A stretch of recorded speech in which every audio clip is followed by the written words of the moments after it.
Hi friends, welcome back to the Purple Pumpkin. I'm Laura and today we are talking all about saving seeds.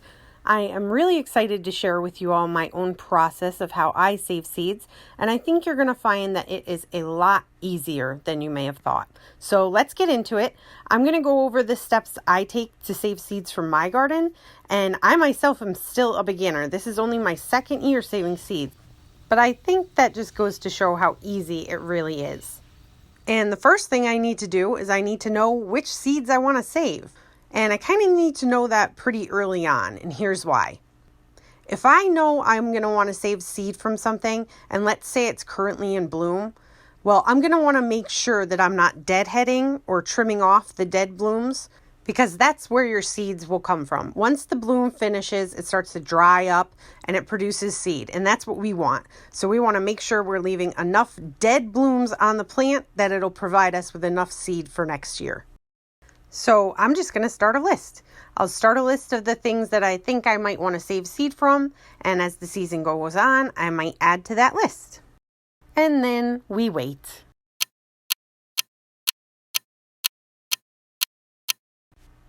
Okay, so it's getting towards the end of the season now, and we're getting ready to start collecting seeds. Where are we going to put them?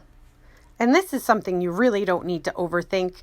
Seeds like to be kept dry, so paper is a great choice. I think paper envelopes are fine, but I really like to use little paper lunch sacks.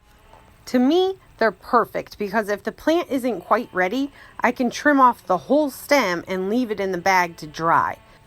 And now all I need to do is take my list of plants that I would like to save seed from and copy down the names onto my paper bag.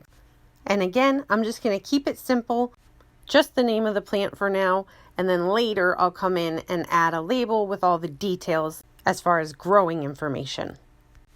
So now that I have my bags ready, I could take them out one at a time, but it would be easier if I just have a shallow box.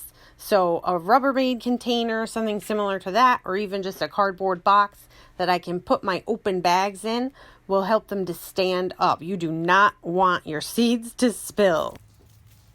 And then on to the fun part, collecting seed heads. So this can be tricky if you're just starting out, but if you're unsure of where the seed head is, just go ahead and snip the whole stem and put that in your bag. Different plants are going to have different kinds of seed heads. I'm showing you a few examples here, but this is really where Google is your best friend.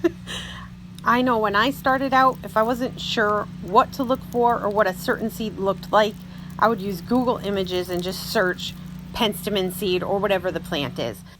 And because everyone learns differently, I would suggest trying different options. If you're more of a hands-on learner like me, then the next step in this process might be what you need to really figure out where the seeds are.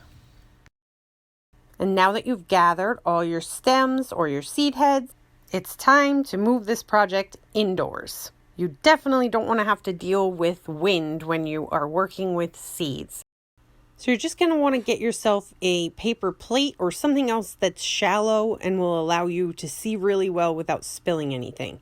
So just go ahead and empty out your bag into your tray and set the bag aside. I'm using Serious Blue Salvia as an example. This has a stack type of bloom, so I'm just going to strip these stems carefully of the dead blooms, and we'll be left with something like this. Now, these seed pods are pretty dry, but we still need to get the seeds themselves out. I'm not very delicate about this. If your seed heads are nice and dry, they can usually handle a bit of tossing about. So my seeds are in here and I don't want to take forever peeling them one by one. So I'm just going to rub them around in my hands and try to break them up as best I can. And this is where having excess seeds will come in handy because it's not a big deal if you don't get every seed. Oh, and don't forget to put your cats away or else they will be curious, like Pounce here. And a lot of plants are not safe for pets, so he's going to go away. Let me know in the comments if you guys have pets that have an effect on your gardening hobbies. I know my pets definitely do. I'm also going to be putting my labels on my bags with my growing details. And to find the information, if I don't already know it offhand, I'll just Google the plant name and seed starting instructions. That'll usually give you most of the information. But one thing you may have to search separately is whether or not your seeds will need to be stratified before you attempt to grow them next season. And what is stratification? Well, it's a period of cold temperatures that some seeds require in order to successfully grow. This period mimics a winter for the plant, and coming out of the cold signifies them to begin their growth process.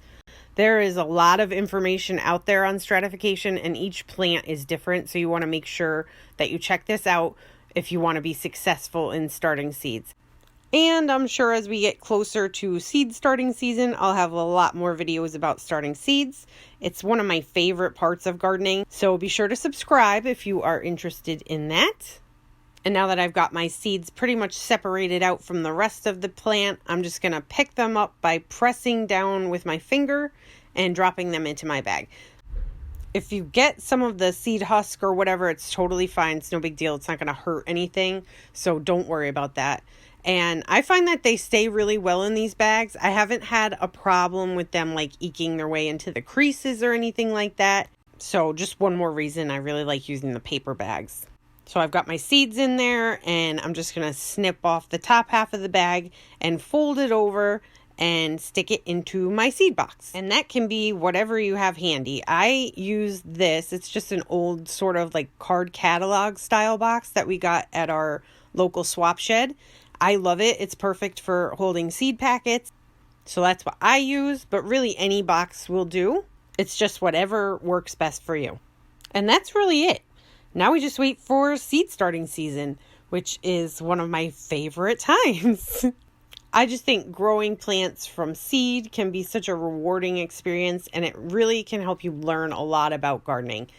So I hope you all learned something from this video, and I cannot wait to see you all in the next one. We're going to have to start ordering seeds soon. I'm excited. Okay, bye!